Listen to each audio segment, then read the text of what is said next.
best part of the next hour, so thank you very much indeed for coming in. I know that you don't feel that we should be raising rates. I'm taking a bit of a flyer on that, but the fact is the CPI data in the United Kingdom was slightly better in terms of a policymaker's comfort zone than had been expected, i.e. less fear of deflation. The ZEW indicating that there are real hopes for the recovery in Germany and beyond, and yet the GDP data remains awful, the unemployment data remains awful, and capacity utilisation around the globe remains very patchy. Just give us your overview on where we are. Well, most of the data that people are looking at and saying is good isn't actually good, it's just less bad than it was. And the German data, excellent, I mean much better than I was going for, but in fact it still isn't actually suggesting an improvement in conditions.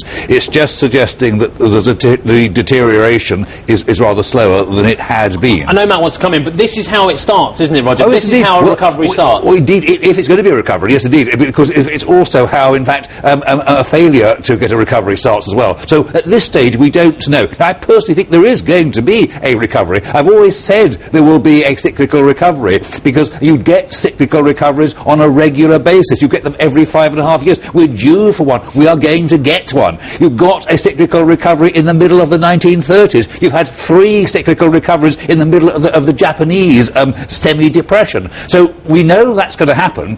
Just because you get a cyclical recovery doesn't necessarily mean, it might mean, but it doesn't necessarily mean that the secular problem has gone away. Let me ask you this, Roger. What if we see write-downs in Europe comparable to those that we've seen in the U.S.? Many say that they're overdue and headed that way.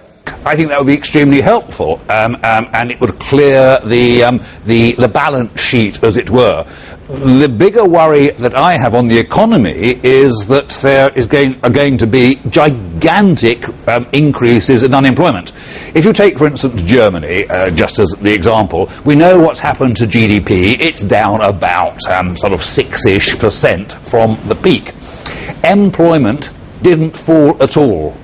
If employment falls in line with GDP, and it should fall a bit faster, of course, but if it were to fall in line with it, you'd have gigantic increases over the next 12 months in unemployment.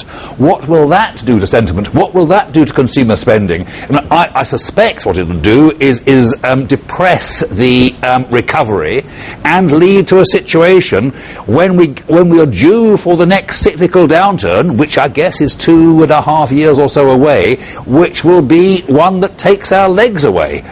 That's what's happened in the 1930s when the cyclical upturn turned to cyclical downturn. It's what happens to the Japanese every time they've had this thing. And I just say, look, we shouldn't be too optimistic at the moment. And to raise interest rates in anticipation of the thing being a secular improvement strikes me as being bizarre.